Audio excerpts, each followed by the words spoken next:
이런 거야 라고 평가하고 분석하는 학자들이 있습니다.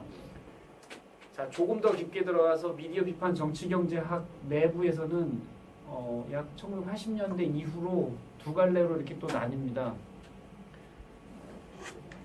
이따가 설명을 좀 드릴 텐데, 칼막스는 노동가치 이론, 가치 이론이라고 제가 이따가 뒤에서 설명을 드릴 텐데, 자, 노동가치 이론이라고 하는 이론을 통해서 정치경제학, 사회를 분석을 했습니다. 그런데 소위 막스의 이론을 받아들인 미디어 비판 경제학자 내부에서도, 그리고 경제학자, 정치경제학자 내부에서도 막스의 이론을 긍정적으로 수용하는 한 부류가 있고요.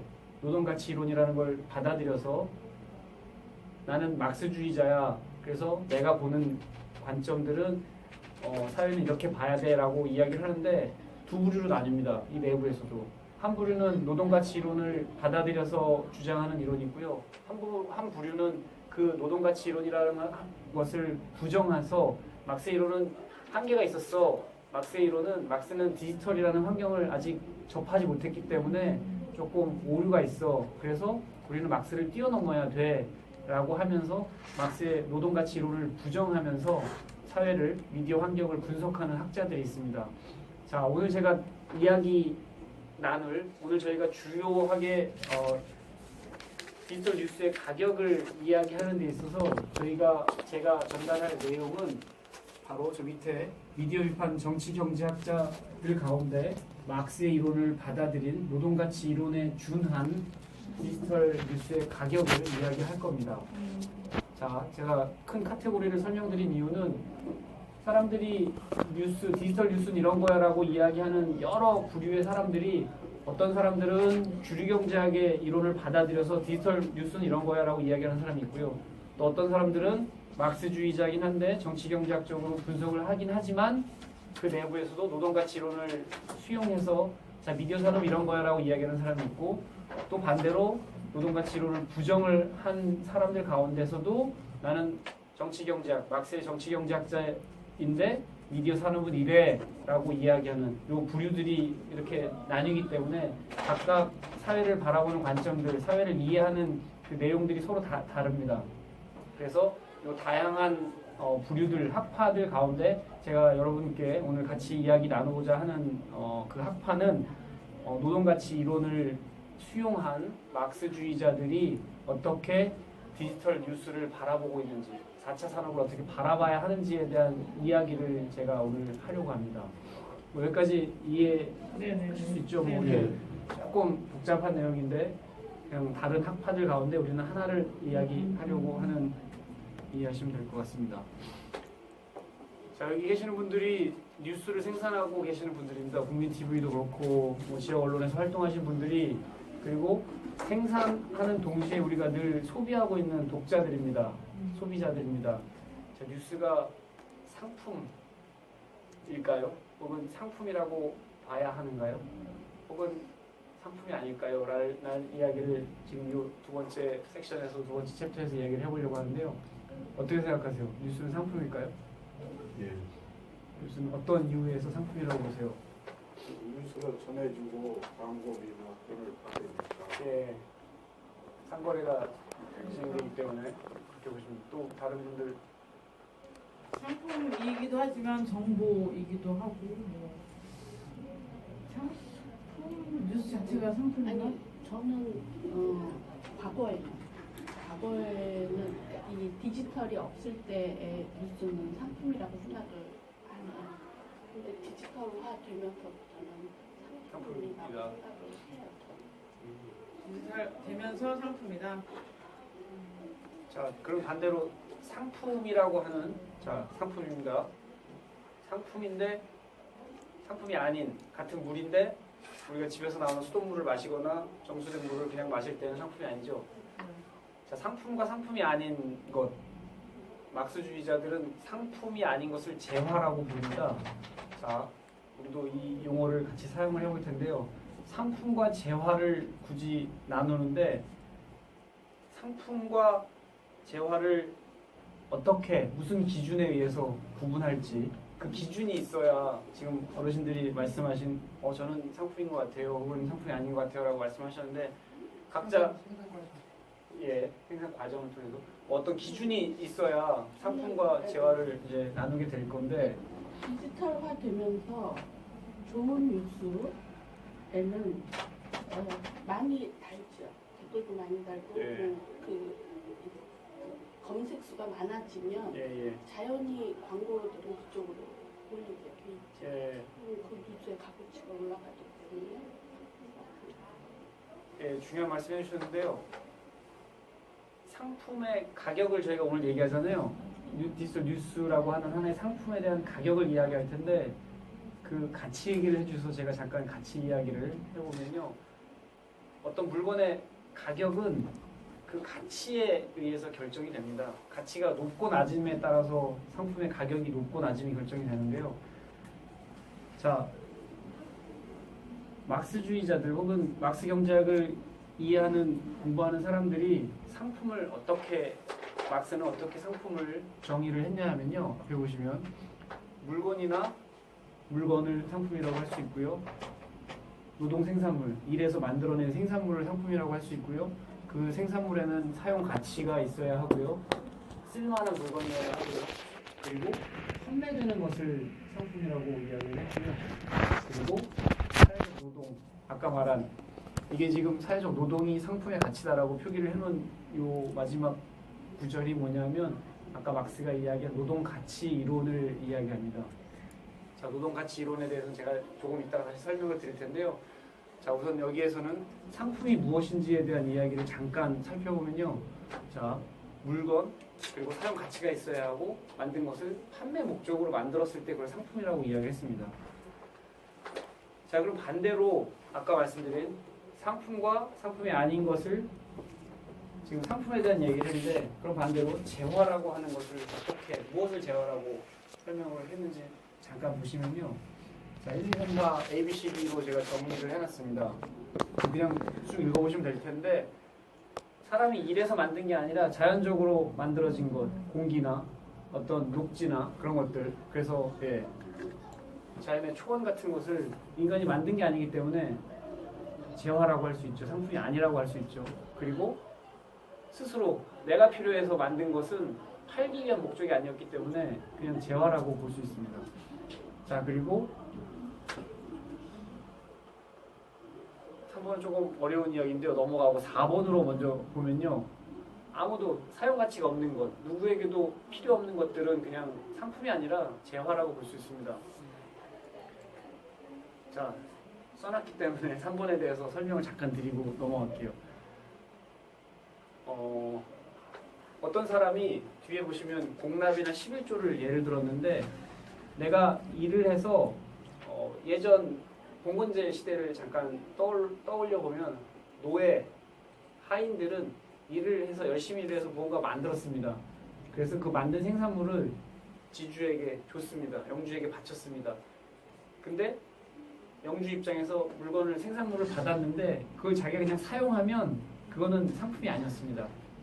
그런데 하인이 만든 것을 자기가 받았는데 그걸 가지고 가서 시장에 가서 팝니다. 팔았을 때에는 그게 상품이 됩니다. 그래서 봉건제 시대와 자본주의 시대를 나눌 때에 지금 말씀드린 하인이냐 노동자냐에 따라서 하인이 존재했을 시대는 봉건제 사회라고 했고 지금 우리가 소위 지금 우리의 노동자들이 만든 물건, 생산된 물건을 고용주가 생산된 물건을 가지고 다른 사람에게 판매를 하는 이런 일들이 진행되기 때문에 지금은 재화가 상품으로 변화돼서 판매되는 과정입니다. 자, 지금 말씀드린 네 가지가 막스가 이야기하는 재화에 대한 부분입니다. 자, 내용을 더 나가기 전에 잠깐 한 가지 제가 여쭤보고 진행을 할게요. 막스의 이야기를 한다는 게 한국 사회에서는 사실 그렇게 흔한 일은 아닐 것 같습니다. 막스라고 하는 사람 어떤 이미지를 갖고 계세요? 탈북승이. 네. 막스 빨갱이. 그렇죠. 그다음 막스 얘기하면 무조건 감옥 가는. 그렇죠. 네, 그런 저는 이제는 많이 달라지지 않아요? 근데 대학 때나 그렇게 우리 세대 그러니까 우리 나이 때 젊은 사람들은 다르겠죠. 그런 거 같지는 네. 않아요. 요즘 세대는. 요즘 세대는 그러니까 노무현 대통령 되고 나서 예. 그냥 자연스럽게 그런 거를 얘기하는 세대가 되지 않아요? 아니지. 이명박 박근혜 할 때 다시 돌아왔어요. 자, 우리 사회가 갖고 있는 막스에 대한 이미지를 뭐 각자 갖고 계신 이미지가 뭐 대표하고 있다라고 보실 수 있을 것 같습니다.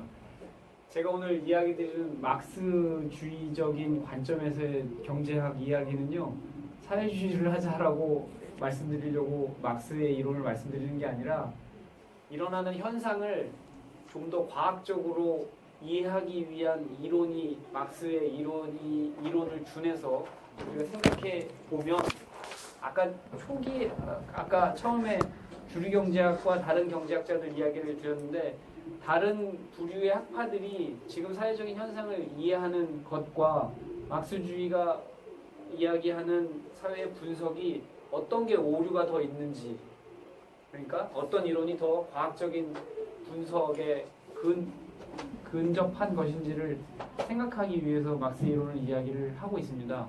자, 그런 관점에서 학문적인 관점에서 이해를 해주시고 보시면 될 것 같고요.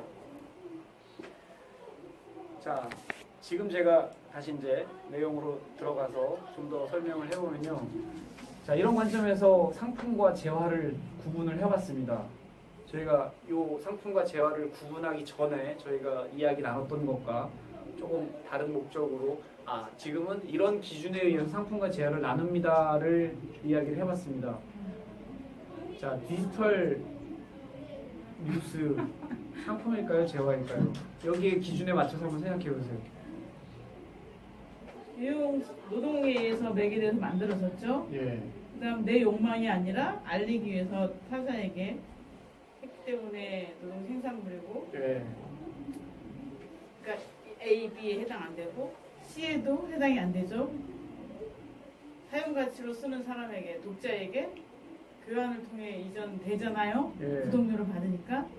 그다음 생산된 물건이 모두에게 소용되잖아요. 그러니까 재화는 아니고 그럼 반대로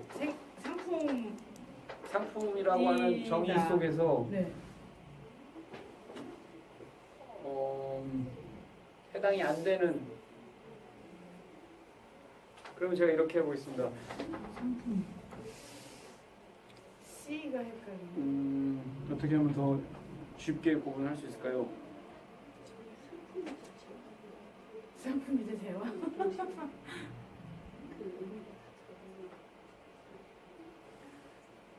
굉장히 모호합니다. 어떤 건 상품일 수 있고 어떤 건 재화로 활용이 될 수 있을 것 같은데요. 자, 다음으로 한번 넘어가서 저는 이렇게 구분을 해봤습니다. 자, 디지털 정보 상품, 디지털 상품은 소프트웨어나 영화나 음반, 이북과 같은, 그리고 디지털 뉴스, 콘텐츠 등을 디지털 정보 상품이라고 저는 구분할 수 있고요. 우리가 실제로 디지털 환경 속에서 사용하고 있는 것, 채팅이나 메일 하는 거거나 댓글 하는 것들은 그냥 자기 충족, 자기 만족에 의해서 활동하는 것들은 디지털 정보 재화라고 볼 수 있을 것 같습니다.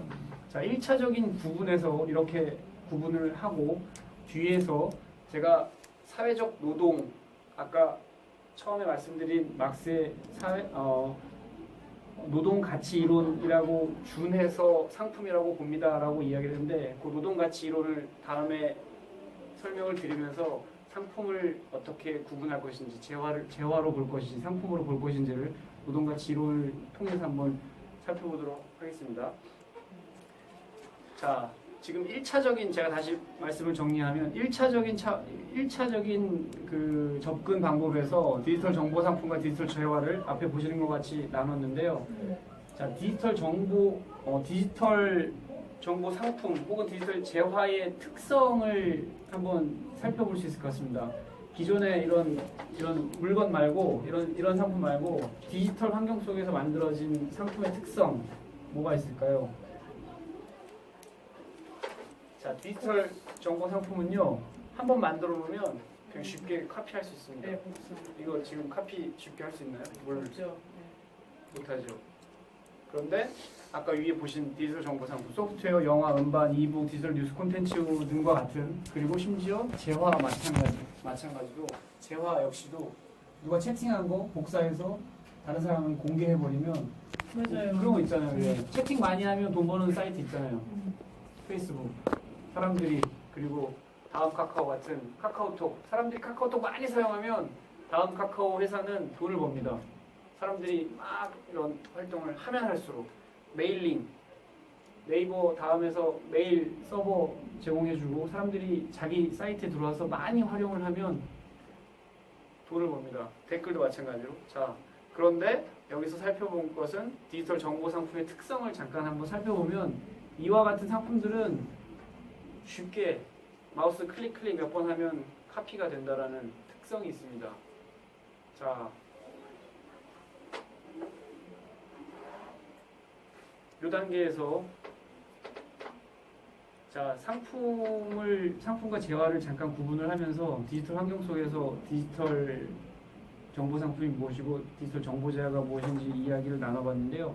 그럼 한 단계 더 들어가서 상품의 가격은 어떻게 결정을 할까요? 화주에서 혹은 콩나물신문에서 발행하는 신문 한 부에 얼마씩 판매됐어요? 한 부에 예, 한 부에 3,000원이에요. 3,000원. 저희는 파격적으로 1,500원입니다. 한달 구독료가 3,000원이에요. 왜 그렇게 됐죠? 모르겠습니다. 제가 한 거 아닙니다. 되게 다르죠? 우리는 신문 가격이 달라요. 지금 상품 가격이 달라요. 그렇죠. 그러면 기준이 문제. 예, 기준이 어떻게 3,000원 결정하셨어요? 기준이 월 구독료 6,000원인데요. 이게 제작비를 따지면 이게 10,000원이 넘어요. 제작비를 따지면 제작비와 그다음에는 기존의 이제 일반 신문을 비교를 해서 이 정도면 그러니까 적정하겠다. 아주 주관적인 판단이죠. 예. 네. 1,500원은 더 적정하신. 차이 난다. 예. 지금 콩나물신문은 뭐 때문에? 부천시장에서 1,500원이 적정하기 때문에. 판매 부수가 얼마나 되나요? 발행 부수는 5,000원 돼요. 5,000부? 상당히 3,000원인데. 저희들이 그 구독료에만 의존하는 게 아니고요. 그러니까 그 운영을 하는 데 있어서 제일 중요하게 하는 게 조합원들 조합비가 제일 중요한 재원이고요. 그다음에 이제 광고비가 있고, 그다음에 구독료, 이 세 가지가 있어요. 구독료에 의해서만 그걸 운영을 한다면은 가격이 더 낮은 거고, 아마 이제 그래서 조금 더 많은 사람들한테 좀 적은 가격으로 이렇게 육가지로 대부분 나가긴 하지만 그래도 우리는 육가지라는 것을 끝까지 구입하면서 적은 가격으로 많이 보급하기 위해서 1,500원 정도로 해가지고 그 중에 이제 세 가지 수입 비용 중에서 일정 부분만 담보할 수 있으면 되겠다라고 해서 1,500원. 자, 여기 모이신 분들이 이제 신문업에 언론 산업에 종사하셔서 지역 언론에 활동하시기 때문에 한 사례로 신문은 얼만큼, 신문 가격이 얼마입니까를 제가 여쭤본 겁니다. 자, 신문 가격 말고 우리가 일상생활 속에서 매일 사고 판매하는 뭐 주로 이제 물건을 사는 우리가 구매자 입장인데, 자, 소나타 가격의 차 한 대가 2천만 원 혹은 3천만 원이라고 합니다. 그 가격은 어떻게 결정됐을까요? 그리고 다른 상품들 뭐 너무나 많죠. 지금 눈에 띄는 것도 있고 슈퍼에 가서 뭐 너무나 많은 상품 물건들의 가격을 과연 어떻게 결정했을까를 오늘 이 시간에 같이 고민을 해볼 텐데요. 네. 한 가지 제가 재밌었던 에피소드라고 할 수 있는 이야기를, 딱딱한 이야기 말고 재밌는 이야기를 한번 해볼게요. 제가 작년에 이 녹화되고 있어서 지명은 빼겠습니다. XX 신문? 아니요, XX 지역을 놀러 갔어요. 바닷가 쪽의 지역인데 차를 타고 들어갔습니다. 해수욕에 아이들하고 해수욕을 하려고 갔는데 해수욕장 입구에서 차를 막고 주차요금을 받으시더라고요. 그래서 주차요금 받는구나. 아유, 왜 이렇게 비싸? 신문이 발행이 됐습니다. 자, 발행된 결과까지 생산된 종이신문으로 생산된 하나의 1차적인 생산물이 나오기까지 얼만큼 일한 시간이 그 상품에 투여된 노동인 거죠. 얼만큼 시간을 할애했는지 그 시간이 이 상품의 가격을 중요하게 생각을 하는데 그 상품이 디지털로 옮겨갑니다. 인터넷 신문판으로 옮겨갑니다. 자, 종이신문에 타이핑된 그 기사가 1차적인 상품 결과물인데 생산물인데 그 상품을 다른 공간으로 다른 플랫폼으로 바꿔서 판매를 지금 제공을 합니다. 그런데 1차적인 생산물이 다른 플랫폼으로 갈 때는 그냥 복사를 해서 제공을 하고 있습니다. 자, 막스의 노동가치 이론을 잠깐 다시 설명을 드리면요. 막스는 처음 만든 생산물이 두 번째 만드는 생산물, 두 번째 생산물에도 얼만큼 시간이 또 필요한지, 예를 들어 물을 생산할 때 이 물을 똑같습니다. 1시간이 생산될 때 필요했으면 두 번째 물건도 사실은 1시간이 필요했습니다. 이게 지금 일반 상품의 생산 과정에 필요한 노동 시간인데요. 디지털 환경에서는 그게 아닙니다. 처음 만들어 놓은 상품은 두 번째 상품을 만들 때에는 그냥 쉽게 카피해서 만들어 버립니다. 이게 우리의 현실이죠. 이게 실질적인 생산 과정이라고 볼 수 있습니다. 그래서 두 번째 만들어진 생산물에는 전혀 노동이 들어가지 않습니다. 자, 이 이론에 준하면 첫 번째 만들어 놓은 이 생산물은 상품이 되어버렸는데요. 두 번째 만들어 놓은 상품은 사실은 무가치, 가치가 없는 그냥 복사해 놓은 하나의 결과물입니다. 다시 말하면 재화라고 볼 수 있습니다. 첫 번째 만든 건 상품인데 두 번째는 노동 시간이 전혀 안 들었잖아요. 카피해서 만든. 카피를 하는 데까지 어느 정도 시간이 걸릴 수도 있겠죠. 뭔가 드러그를 하고 옮기는. 그런데 굳이 말하면 첫 번째 만드는 물건의 시간과 전혀 다른 노동 시간이 들어서 두 번째 결과물이 만들어졌습니다. 자, 이게 디지털 환경에서 지금 생산되는 모든 상품들의 특성이라고 볼 수 있는데요. 자, 두 번째 보이시는 것처럼 지금 자, 사실상 아무런 비용과 노동이 들어가지 않은 재생산되는 그런 것들은 사실상 무가치물이라고 봐야 합니다. 과학적인 접근으로 인하면. 자, 그런데 현실에서는 어떻게 되고 있어요? 무가치물이 더 많은 사람을 끌어들이죠. 그렇죠. 네, 맞아. 예를 들어 페이스북도 그렇고요. 네. 아까 말씀드린 여러 IT 산업에서는 사실은 전혀 다른 관점에서 상품 판매가 상품으로 바뀌어서 판매가 되고 있는데, 자, 뭐 때문에 그럴까요? 제가 여기는 안 나왔네요. 1번 보시면 그래서 우리 사회에서 디지털 환경이 되면서 점점 법학자들이 많이 주장하는 게 지적재산권을 보호해야 된다. 이거 저작권 침해야, 위반이야 라고 하는 이야기들을 많이 합니다. 자, 사실은 지적재산권이라고 하는 이야기를 이렇게 공론화한 게 예전에는 그렇게 많지 않았었어요. 그런데 디지털 환경이 되면서 많이 되고 있는데요. 여기 나와 있지 않은 한 가지 이 언론 산업에서 볼 수 있는, 사실은 언론 산업에서 디지털 환경이 이전에 지적재산권이라고 하는 이야기가 언제 많이 나왔냐면요. 방송 산업에서는 1980년경부터 케이블 방송 TV들이 막 생겨납니다. 네. 처음 원제작자 공영방송이 예를 들어서 공영방송이 제작한 상품들을 케이블 방송에서 재전송합니다. 네. 그런데 자, 처음 만든 상품을 아까 디지털은 아니어도 이 생산물이 유선방송 채널을 통해서 다시 전송될 때 이들은 중간 사업자들끼리 물건을 사고 팝니다. 얼마의 가격을 해야 될지. 그리고 이들은 소비자들에게, 시청자들에게 방송을 다시 재활용하면서 또 수익을 얻습니다. 자, 1980년도에 이 케이블 방송이라고 하는 하나의 과학기술의 발전인 거죠. 이전에 없었던 이와 같은 방송 채널들이 생겨나면서 법적인 문제들이 막 쏟아져 나옵니다. 이게 그때 나왔던 게 방송업계에서는 저작권 문제였는데요. 자,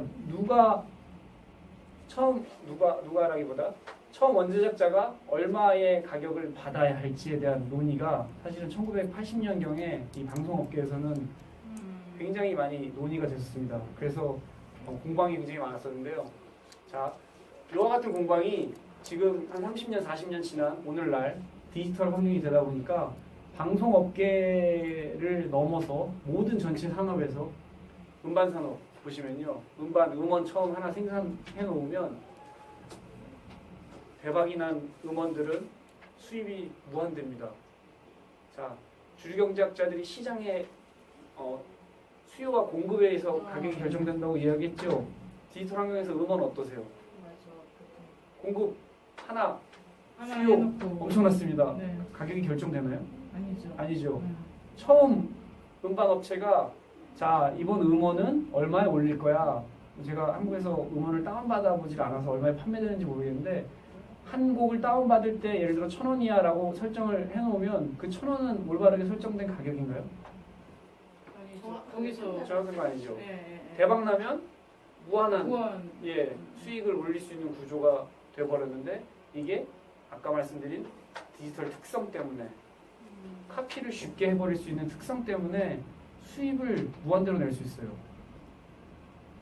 자, 이따가 4차 산업 이야기를 또 하면서 더 이야기를 나눠볼 텐데요. 자, 막스는 이런 가격의 형성을 독점 가격이라고 표현을 했습니다.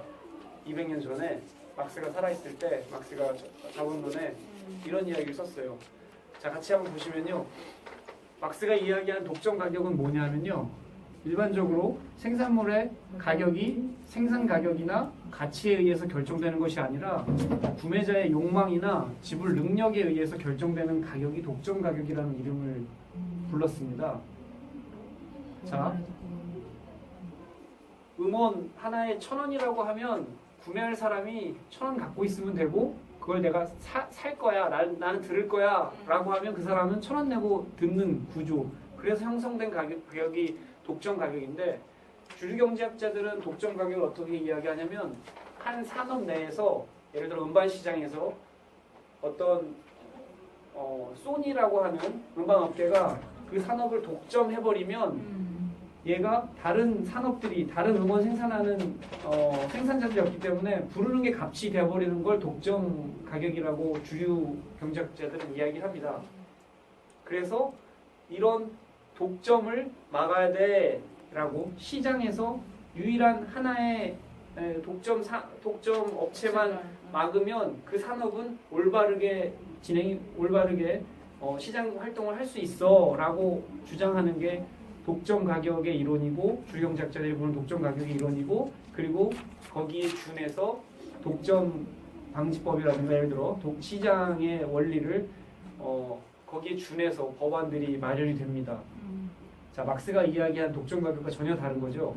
누가 한 시장에 누가 하나가 독점을 했다 안 했다의 문제가 아니라 그냥 가격 자체가 생산하는 사람하고 구매하는 사람하고 아까 제가 말씀드린 부르는 게 값이라고.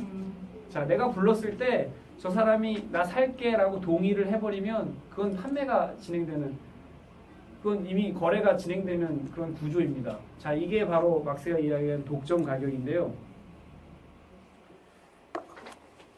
자, 과연 오늘날 디지털 뉴스의 이야기를 하지만 다른 모든 상품들에 적용을 해볼 수 있는 이야기입니다. 자, 그럼 과연 이 독점 가격은 어떻게 해서 유지가 되는지 아까 말씀드린 것처럼 지적재산권이라고 하는 그런 권리를 인정받는 그런 설정에 의해서 사실은 무가치물인 재화가 상품으로 분간돼서 판매되는 구조가 음반 산업에서 나타나고요.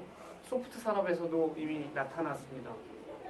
자, 음반 산업 이야기 잠깐 해드렸었는데 소프트 산업에서는 어떻게 나타나냐면 마이크로소프트사가 뭐 저도 지금 다 사용하고 여러분도 사용하시는 그런 프로세스.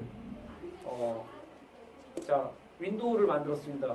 윈도우를 만들고 그리고 뭐 워드 프로그램을 만들어서 엑셀도 만들어서 저희가 활용을 하는데, 한 번 만들어 놓은 상품, 윈도우 개발 한 번 하면 되잖아요. 한 번 개발해서 카피, 수만 장, 수천 장을 카피해서 그냥 판매하면 됩니다. 자, 그런데 얼마에 판매할 것인지에 대한 결정이 자기들이 결정을 해버립니다. 그리고 마이크로 소프트웨어를 사용 안 하면 컴퓨터를 못 쓰기 때문에 사람들은 부르는 게 값치여도 의미와 여자명표로 그 소프트웨어를 구입을 해서 사용을 했습니다. 자, 이와 같은 일들이 일어나다 보니까 리눅스라고 하는 무상으로 개발자들이 생겨서 인터넷에서 그냥 다운받으면 프로그램, 컴퓨터 활용할 수 있는 무상 프로그램들을 업계에서 막 만들어냅니다. 개발자들이 막 만들어냅니다. 자, 이와 같은 일들이 나타나다 보니까 마이크로소프트 MS사에서는 이것 봐라, 이거 우리가 독점해서 지금 판매를 하는데 무상으로 인터넷에 막 무상판이 막 떠돌아다니네 라고 하는 일들이 막 생겨납니다. 자, 뉴스도 마찬가지죠. 그리고 검색 사이트, 그리고 혹은 위키페디아라고 검색해주는 사이트 아시죠?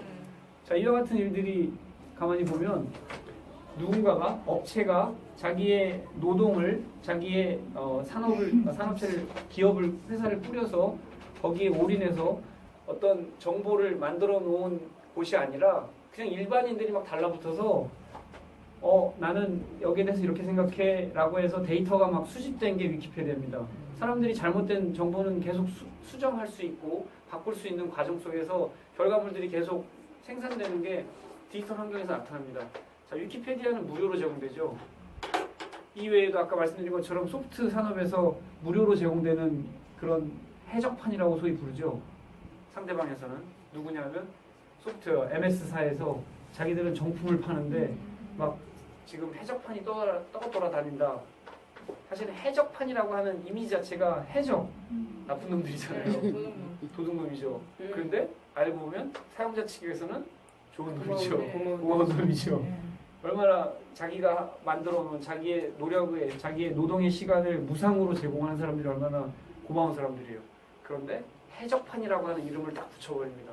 누가 붙이냐면 언론이 붙이고, 그리고 당연히 기업이, MS사가 그런 것들을 붙이고, 자, 이런 건 잘못된 거야. 그리고 법이 있지 않아. 엄연하게 지금 지적재산권이라고 하는 법이 있는데 너네 왜 그거 위법하냐라고 합니다.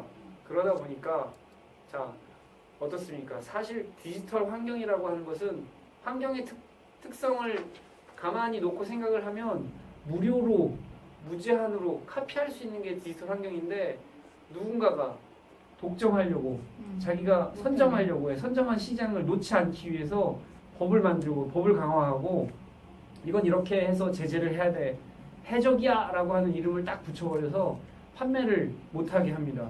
누구 손해입니까? 소비자 손해죠.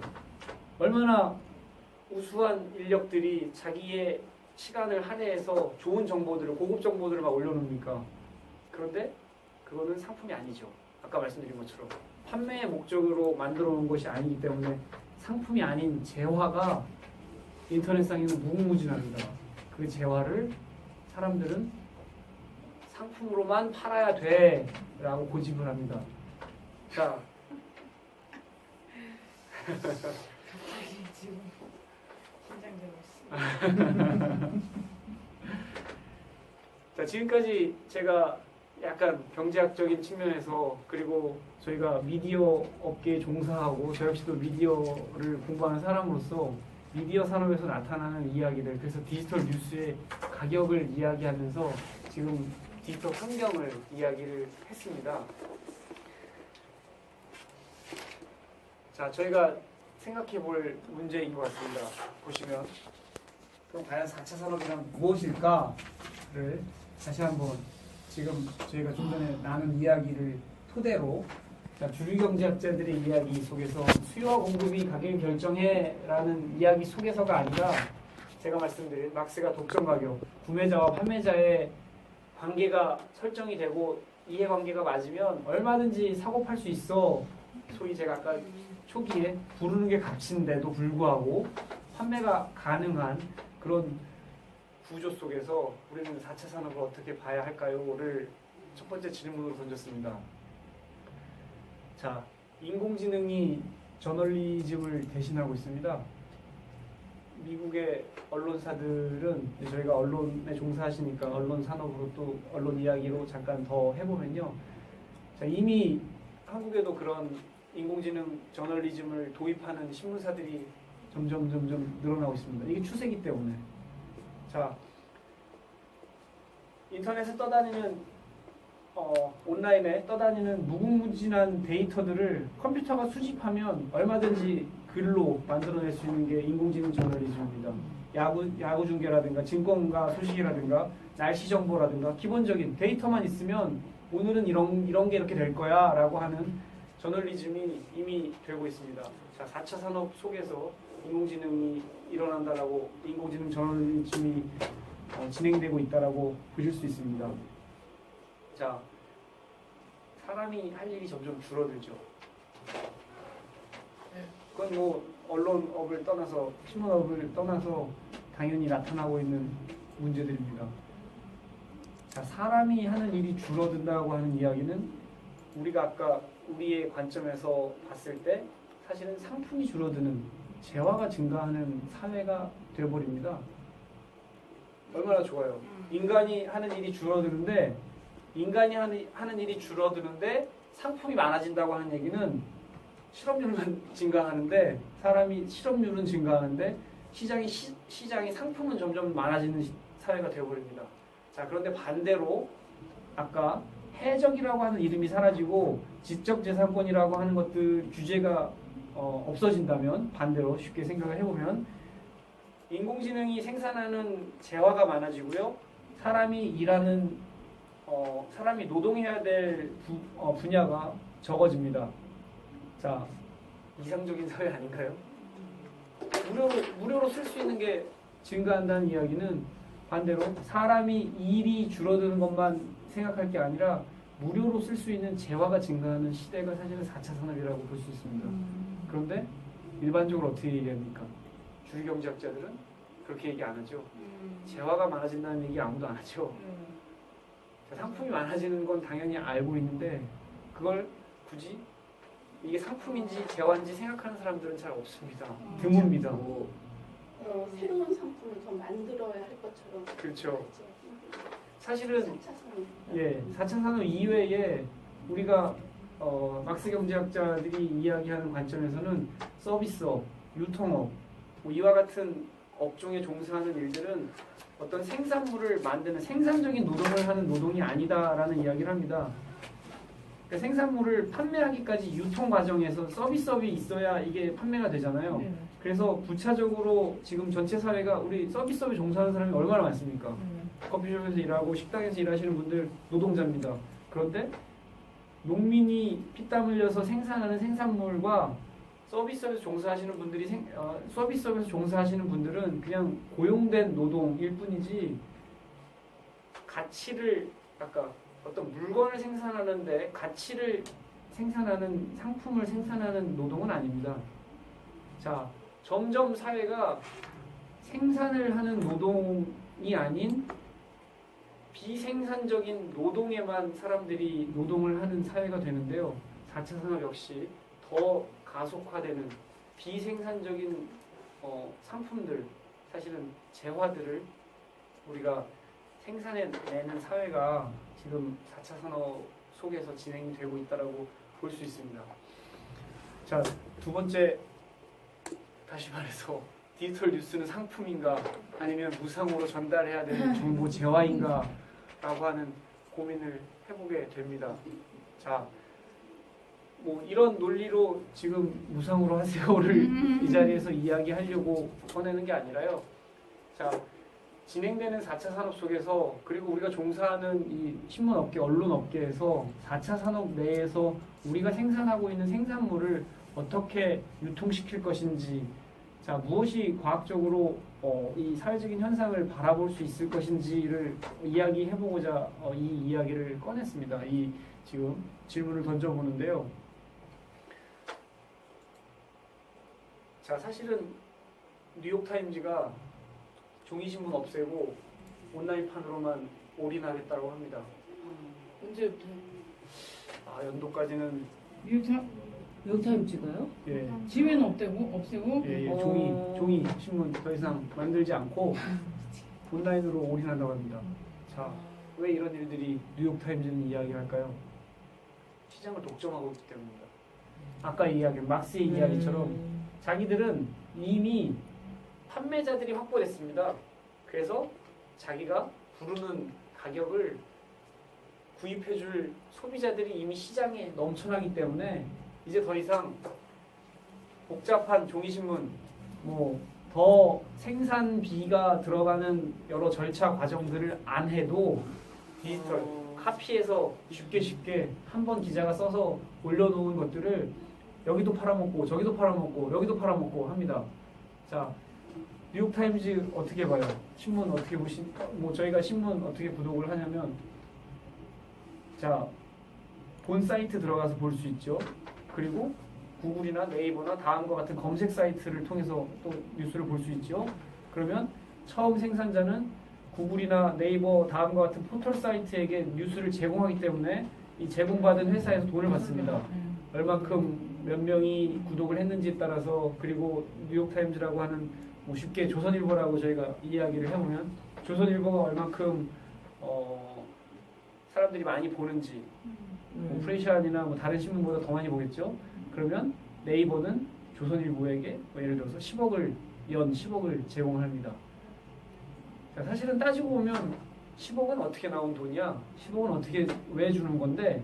그리고 왜 우리는 1억만 줘? 왜 우리는 1,000만 원만 줘? 라고 따지고 보면 다 판매자와 구매자가 서로 나 이 정도 받으면 괜찮을 것 같아. 저쪽에서 나 이 정도 줘야지 난 남는 장사인 것 같아 라고 설정된 가격들입니다. 자, 디지털 환경 속에서 이렇게 업종 분야가 한 번 만들어 놓은 물건을 쉽게 카피해서 제공할 수 있는 그런 재화들을 더 많이 판매하려고 하고요. 더 많이 수입을 얻으려고 합니다. 자, 지적재산권이라는 것들을 계속 강조를 하겠죠. 한편으로는 이게 있어야 우리 보호되는 거 아니야? 라고 하는데, 사실 그 뒷면을 찾아보면 이 사람들은 한 번 생산해 놓은 생산물을 가지고 무한대의 이익을 보고 있는 게 지금의 현실이고요. 그게 사실입니다. 자, 제가 2번에서 디지털 뉴스는 상품인가요? 아니면 무상으로 전달되어야 할 정보 재화인가요?를 질문 던진 이유는요. 우리가 상품으로 만듭니다. 상품으로 팔기 위해서 만들었습니다. 그리고 그걸 판매가 됩니다. 막스가 이야기했던 독점 가격이든 아까 마크업에 의한 가격이든 수요와 공급에 의해서 결정된 가격이든 다 떠나서 우리는 팔기 위해서 만들었습니다. 그 팔기 위해서 만든 뉴스 상품은 앞으로 계속 생산이 될 텐데, 반대로 저 다른 편에서는 그냥 일반인들이 나는 이거 안 팔아도 돼. 근데 내가 오늘 본 이야기, 소식들 이런 게 있었어 라고 하는 이야기들이 인터넷에 올라옵니다. 자, 무료 정보가 인터넷에 떠다니는 시대가 도래가 하고 있고, 이미 그런 정보 얼마나 많습니까? 어떤 루트를 통해서 어떤 경로를 통해서 주고받는지는 부차적인 문제고, 이미 떠다니는 정보 너무나 많습니다. 굳이 신문 구독 안 해도 뉴스 세상 어떻게 돌아가는지 알 수 있어 라고 하는 이야기가, 다시 말하면 무가치적인 그냥 정보 재화가 떠다닌다는 이야기입니다.